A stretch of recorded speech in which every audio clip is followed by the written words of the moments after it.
Trackhouse has made its call for 2025. Their driver lineup is finally set, and it's going to be a three-car team. Of course, it's got Ross Chastain. He's the guy who's been the best performing Trackhouse driver. Daniel Suarez recently signed a one-year extension. And now, Shane Van Gisbergen will come up and be a Rookie of the Year candidate in 2025. With SVG going to Cup, it's going to be, in my opinion, a playoff caliber team in year one. Yeah, I get that he hasn't exactly set the world on fire outside of road courses in Xfinity, but that's just it. At his worst, he'll be a top 10 road course driver. At his best, he's going to be dominating and going for the win, and he will definitely be a favorite at Chicago next year, even if it rains. Probably especially if it rains. And I think that with more time in these cars and improvement, he'll be able to be faster at all of them. So with that just alone, he'll be a playoff threat. And if there's a road course that's in the first round in the coming years, watch out.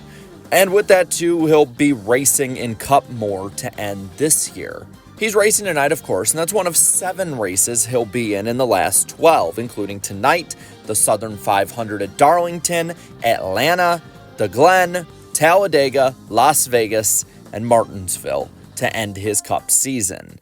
And to be fair, I look at all of these tracks, and I think all of them are chosen for a reason. To start with, Daytona, Atlanta, and Talladega. Even if the road courses don't work out, anybody can win a super speedway race, SVG included. And he is going to need all the experience in the draft he can get before the Daytona 500, seeing how Speed Weeks has been so diminished. Then you look at the Southern 500 at Darlington. That's one of the most grueling races. That's one of the most difficult racetracks. And that's also a track where teammate Ross Chastain runs well. You're going to need to know how to go against the best of the best at one of the most difficult tracks, and having a teammate good at this track can help the learning curve a little bit as well. Watkins Glen, that's just a given. Of course he's going to race the Glen. He'll probably be a threat to win in this race. And I'm predicting if nothing gets in his way or any calamity happens to him, he'll have a top 5 finish. Las Vegas, 1.5 miles. You need to be good at 1.5 miles in intermediate tracks to be good in the NASCAR Cup Series, even if there's not as many of those races as there used to be. And Martinsville, a short track, that as well is going to be something he's going to need to be good at, as NASCAR still has a good amount of short tracks that make up the schedule. So to me, he's shown improvement this year as the years went on in Xfinity, and I think he can do the same thing in Cup. In Xfinity, he's been popping up more in the top 10 and top 5 at ovals. Sometimes it's strategy, sometimes it's speed. But either way, he's up there racing, and that improvement is something he's going to have a much more difficult time doing in Cup. So these early races this year and last year are ones that he is going to need in his arsenal so he doesn't just, pull a Danica Patrick. I don't think he ever would, but you never know.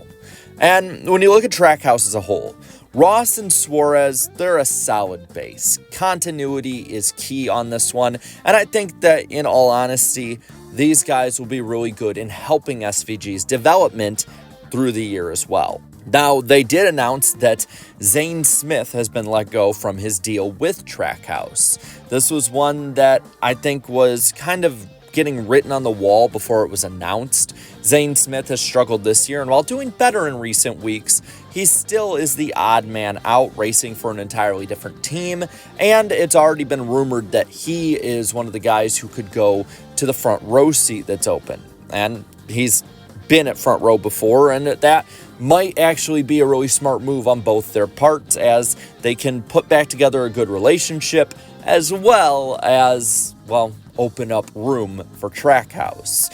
And with that, Trackhouse getting a third charter, that in and of itself is going to be really big for them.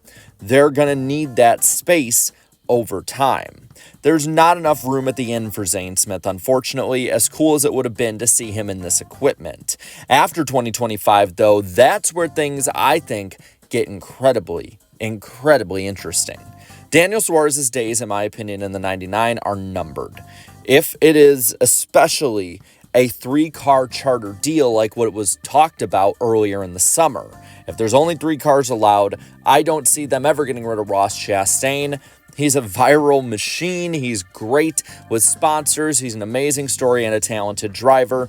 SVG, they put way too much of an investment in him to let him go. There's no reason to let him go. Whereas Suarez has generally underperformed based off of what his teammate has done. And while SVG might not be better than him next year or even the year after in total, I don't see a reason to keep Suarez, who has never shown that he can get above a 15th place driver, no matter what the equipment is.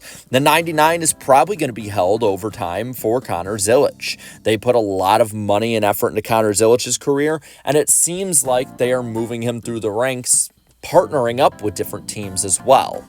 I don't see why they would keep Suarez over him or let him, for whatever reason, go to another Chevy team. The future is still very, very bright for this team. Trackhouse is one of the best teams in NASCAR right now in their short time in this series. They've kind of had this meteoric rise that has been stunted a little bit in 2024. Suarez is Suarez, but Ross Chastain has taken a step back in performance when it comes to finishes. He's still fast out there. He just keeps hemorrhaging points almost every time there's an overtime. And I think that this is a speed bump more than a trend that's being set for the future. The other interesting part of SVG going to Cup is the number they announced. Initially, many of us thought it was going to be 97, but in fact, the 88 is coming back to the NASCAR Cup Series. This time, of course, with SVG, and I find it really, really interesting that this is the number they chose. But I understand it. You got to think about this too. The 88 with Dale Earnhardt Jr. and Dale Jarrett, for instance, was very, very popular. And it's one of the most historic numbers, even back to DW and others, in NASCAR history. NASCAR feels right having the 88 car back up there. And you know what? In the future, I wouldn't be surprised if there are connections between JRM and Trackhouse. After all, JRM is bringing back the 88 next year, which is a really interesting fold in all this with Connor Zilisch. So I would say that for anyone who might be a little upset or wish that Junior were coming up to Cup, maybe this is the way in partnership that it happens. After all, Ty Norris is over there. But a really interesting fold in all of this. And I got to say, even though it won't change anything with the racing, I'm pretty excited about this. So with that, I want to pass it on to you. How do you think SVG will perform in Cup in 2025, 2026, and beyond? Let me know down in the comments below. While you're at it, leave a like on this video. Share this video and subscribe to this channel for more great and fun NASCAR content. Thank you so much to all my channel members for your continued support. And be sure tonight to watch the post-race stream we'll be doing after Daytona. Should be a lot of fun and can't wait to see you there. So until then, have a good one.